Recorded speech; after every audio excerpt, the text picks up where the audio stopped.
Well, strictly football, where we talk all things football, and it's another match week, a crucial one for that matter. And this time around, all things being constant, it's gonna be all roads leading to Rufaro Stadium, the ceremonial home of football, where Dynamos will be taking on Caps United. That's the Red Derby. But moving away from these fixtures, we have a topical issue here where the social media is awash with comments, statements, Dynamo supporters calling for the boycott of this much-awaited match, which is match week 12. Dynamos hosting Caps United at the ceremonial home of football. And today we are being joined by the Dynamos Supporters Association National Secretary, Mr. Benjamin Munzira, and we welcome you to the show this afternoon. Thank you. Good afternoon. Just a point of correction. I'm the national chairman, not the national secretary. Really, yes. There are a section of fans who are calling for a boycott. Maybe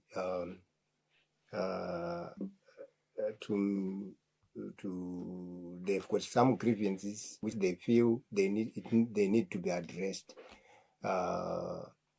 Which we feel as NEC representing supporters, it was very proper if this group of fans could have put it in a write-up, seek audience with the club management before taking into action. You won't go into action before your grievances have not yet been discussed about it. Yes, of course. Look, traditionally, Dynamos haven't given audience per se, so to speak, whereby supporters are given room, just like what Caps United do with the coach going out there meeting the supporters after match day matches. But let's start by this. First things first. Let's start by the core of the conflict.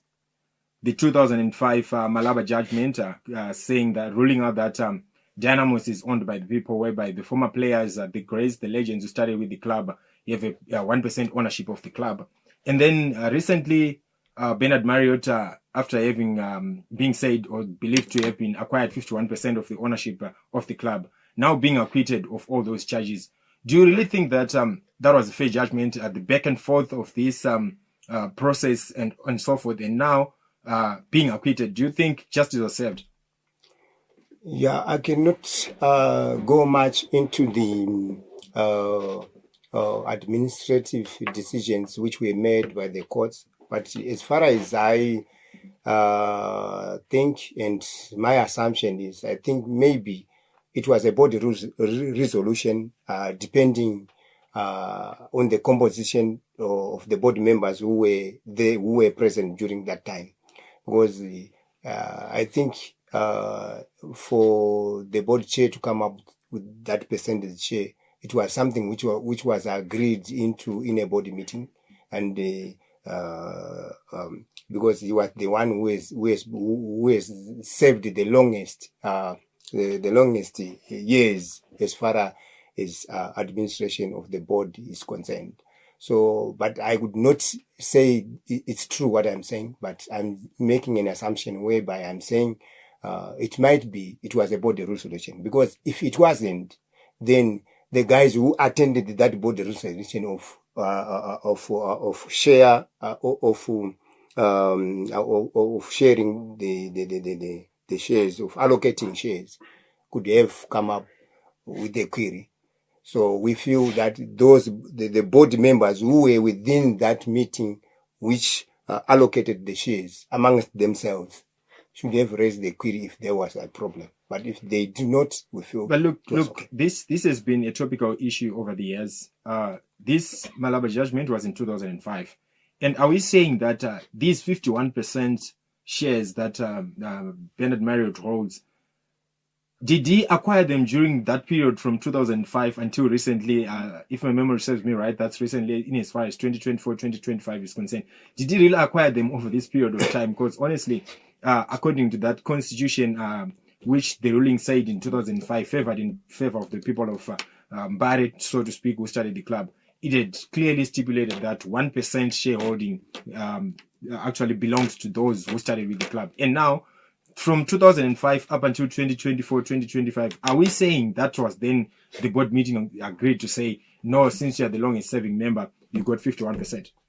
As I once said before, I could not be privy to know much of the day-to-day running of the board members, but I feel with the inside info, there have been amendments to the constitution of that by the time when the board started.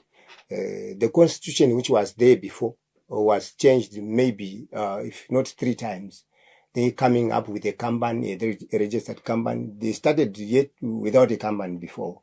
But then when they formulate a Kanban, they were amending. There were a lot of amendments within that constitution, which I really know, but not into details.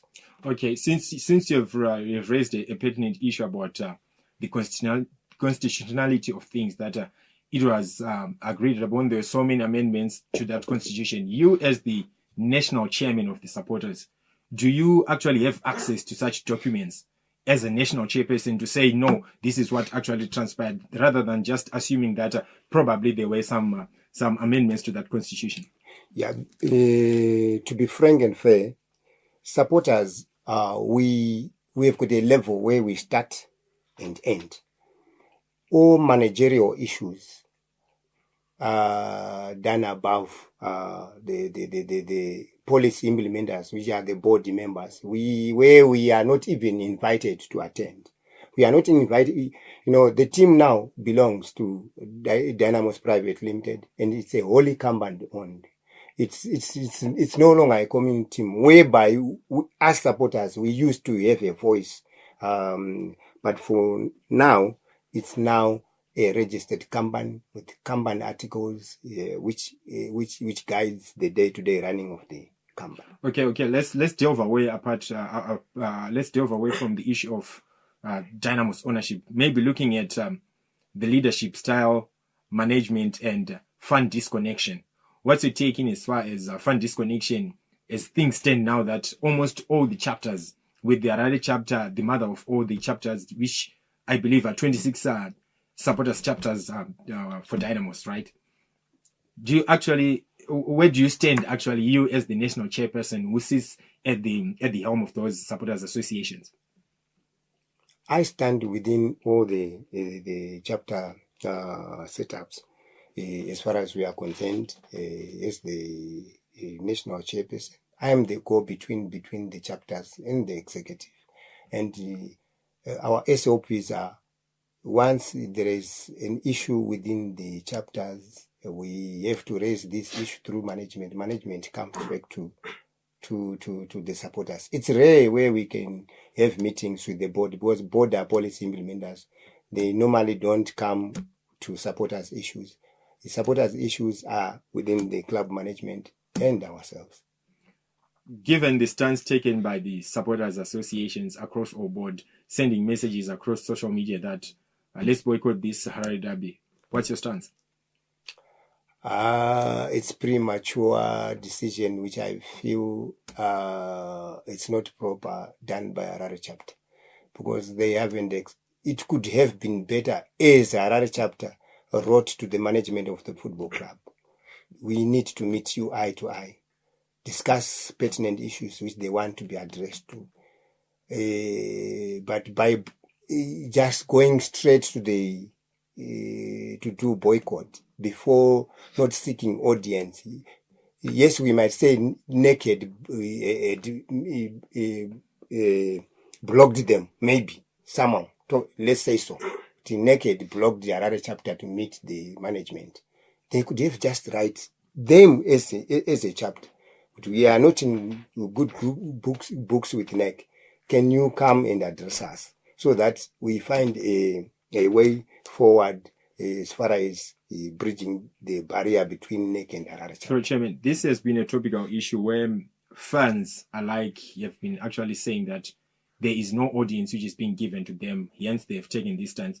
But look at it now, it's not only Harare chapter, it's almost everyone. Even the truck drivers, they're doing videos, they're sending them out there to say, no, let us boycott this match. Can you actually pinpoint to say it's only Harare chapter?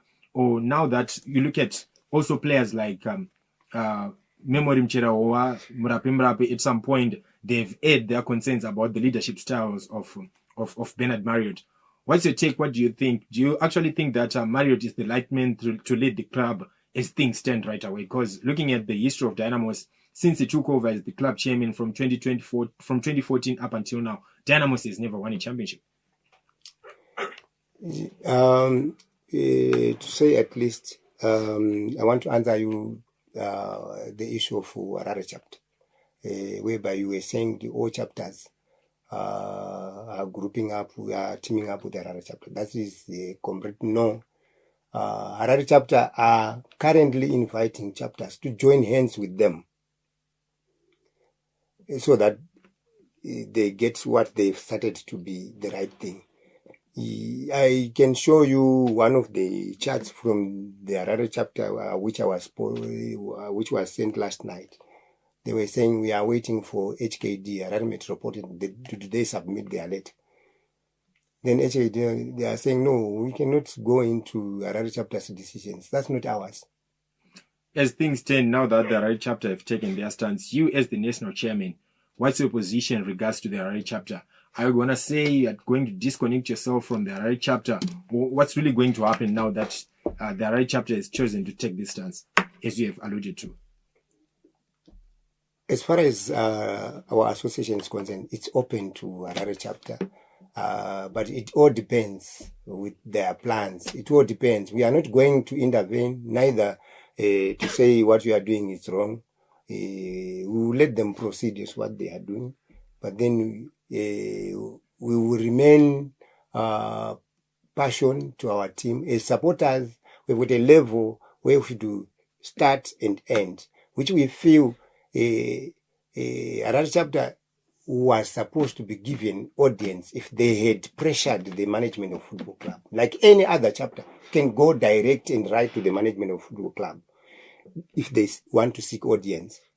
Yes. Okay, I hear you, but look, critics here argue that the leadership has actually failed to actually administer this club on and off the pitch, which has actually resulted to the club's poor performances, internal squabbles. We've had so many issues talking about internal squabbles. Maunganize this, Chaonza this, Chaonza this, Chaonza that. There are a lot of names which are being thrown into the hat. But look, you know do you honestly think that the administration has served the Dynamos brand well over the last decade? Because look at it, since 2014 up until now, I think there have been a total number of 10 coaches in 11 years for Dynamos. The Dynamos that we used to know used to actually do things the right way, lead by example, but now it has been reduced to ashes. 10 coaches in 11 years, but still no results. Do you actually think that this administration is in the right place, is in the right course? Yes, I just want to answer you on that. You know, issues to do, management of Dynamos Football Club reports from the Dynamos board. It's not the supporter to decide fate. It's like Dynamos is a private limited company. I just want to give you an example. And a company, an employee giving conditions to the directors. We want this and this. You are just a supporter. And the only people whom we were supposed to is to write a letter, a formal letter, to seek audience and see what is really happening in the club. And once that we are given the audience, we know what is wrong and our industry is shrinked and there are no more sponsors. The industry, all companies, it's not only Dynamos, all clubs are suffering. Some that are failing to fulfill their fixtures. It's just one case. It's just one case for a decade. But for Dynamos, for a decade, sponsorship is failing to come by. But Sakuna Holdings has actually availed some sponsorship, which by now they've actually upheld. They've actually hold on to their sponsorship, saying they need transparency in as far as things are being done in the club. Look at it. Dynamos of all the clubs is enough. The name Dynamos is enough to attract any kind of sponsor. But for a club like Kwekwe United to come from Division 1 and manage to get at least one sponsor and Dynamos fails, honestly, what's your take? There's no clarity here. The disparity, it's not adding up, actually, so to speak. No, we are very proud of Sakunda. They've been standing with us thick and thin. If we tell you that there is no player who is being owed salary. That's because Sakunda has chosen to pay players directly, not through the management. Agreed? It has been like that. From the start of the sponsorship, they've been paying direct to the salaries. And when it comes to Islanders? The same. And when it comes to all the other clubs, it goes through the management, and which Dynamos is said to have failed to do. And I believe you said you are waiting for the letters from the supporters to air their grievance. But you as the leader, don't you think it is your prerogative to say, okay, guys, we've heard your concerns over the years. Can you invite them and come and sit? Can't you not do that as the national chairman to say, I'm at the apex of all these national associations? Can't you not just call for them to say, let's dialogue and see where the problem is emanating from? Yes, dialogue has been always there with the chapter leaders. We used to be, we used to, like, we are preparing for another NEC meeting this coming month, where we are going to review and come up the last half of the season, how we are going to apply our activities. We are doing meetings. Okay, fine. But then let's move a bit to some financial issues. Has there ever been a transparent audit of how Dynamo spends sponsorship funds? Yes, transparent audit, because you are not allowed to participate in CAF Cup without audited accounts. Now, never. Those are the first thing to be requested by ZIFA before they submit your name to CAF that this club is representing us.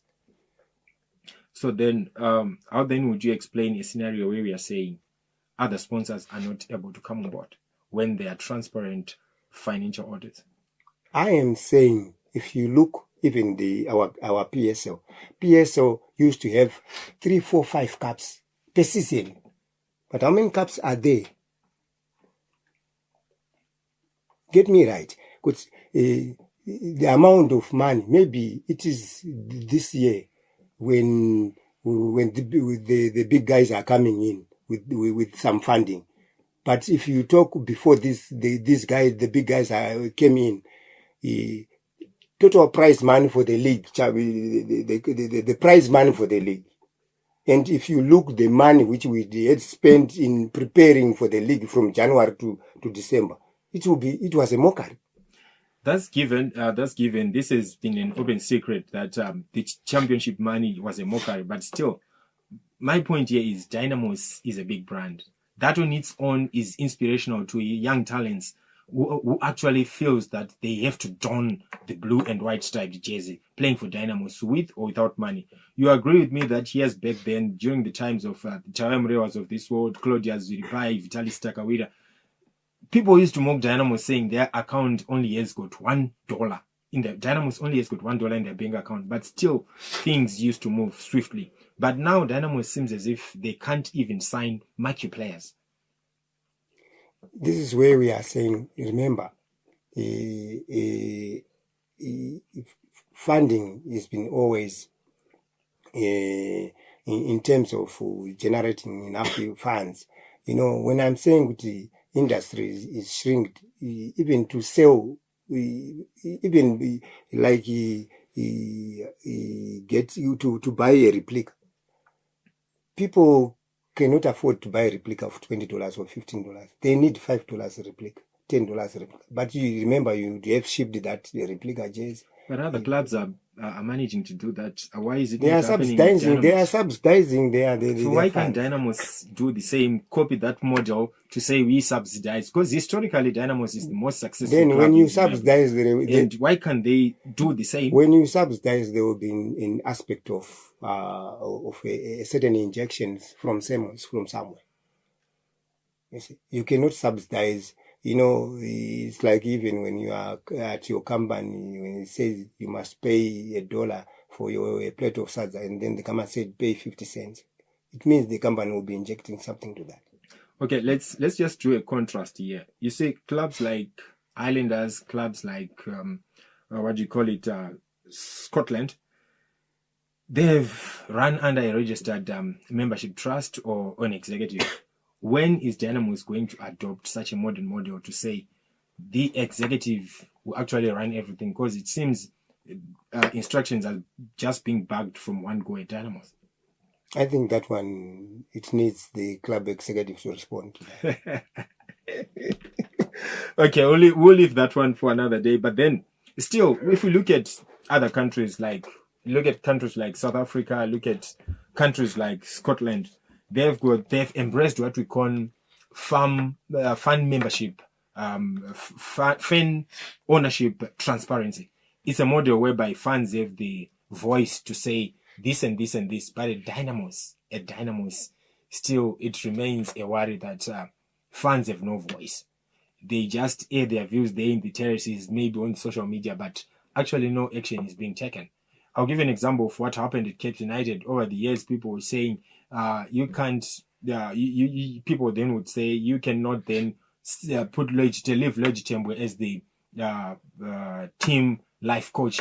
And they were quick to take action. But when it comes to Dynamos, what is it with the executive? What's the relationship between the fans, the executive, and the management? You sitting at the helm of the supporters, what's your position in as far as influencing some changes in the club are concerned? It's work in progress. We are already touching those areas, the fan base activities, trying to come up with a membership drive and come up with a database so that we also embrace our sponsors. Second. Okay, then maybe would you prefer a scenario whereby former players, maybe corporate partners and fans come on board and you have a single person hold lifetime power? Would you embrace such a model? No, that one is a decision solely to the owners of the team, the board. I think that question, it would be it should be answered by the board chairman or any board member or any current board member of Dynamo Football Club, because they are the ones who feel who can decide who to bring on board. And just maybe looking at how things stand, we are likely to witness a low turnout, maybe for the first time in a very long time when it comes to the Harare derby.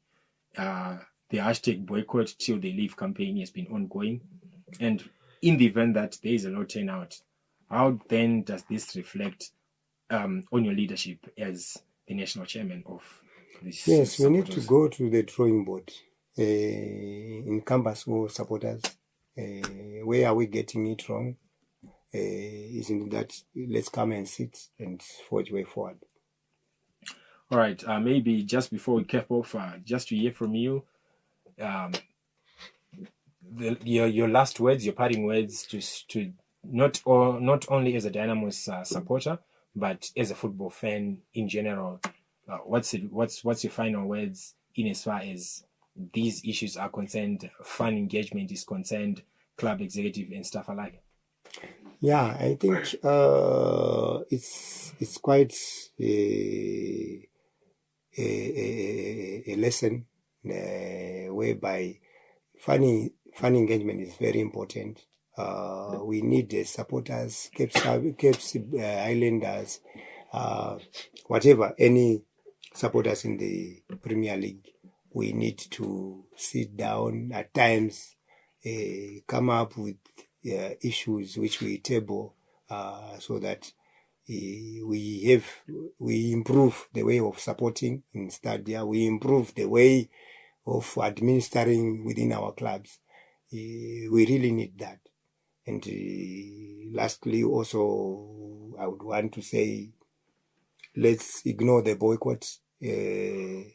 Dynamos fans, we really need you to this match, this derby. You know, it's a new team, youngsters who need your support. They need that lot of noise. So if there are issues, then we can discuss later after the match. I'm privy to meet all the supporters leader after the Sunday match, find a day where we can meet and chat way forward. Okay, There is the man we have heard from him, the Dynamos national chairman of the supporters associations, which are 26 across the country. Whether I agree with him, whether I disagree, but the fact remains the same. Dynamos is at Crossroads. And before we round off, we'll just give you a rundown of the Casolaga Premier Soccer League match day 12 matches, which will be happening over the weekend, where log leaders Mos will be taking on Kwekwe United. That's at Ngoni Stadium tomorrow. Town's clash against Ngezi at Trufaro Stadium. Simba Bora take on Triangle. Manika Diamonds clash against Scotland, whilst Telwana will host Yada. Kariba will face off with Highlanders, while Chicken Inn will play Greenfield. That's in Blawayo. Still tomorrow, FC Platinum will host Bigita Minerals at their ceremonial home, which is Mandala Stadium in Jishawane. Whilst this Sunday has been left out as the big day for Zimbabwean football, that's Dynamos will be clashing against Caps United in a much-awaited Harare derby, which has got a lot of tax on Sunday. And up until now, we meet again next week.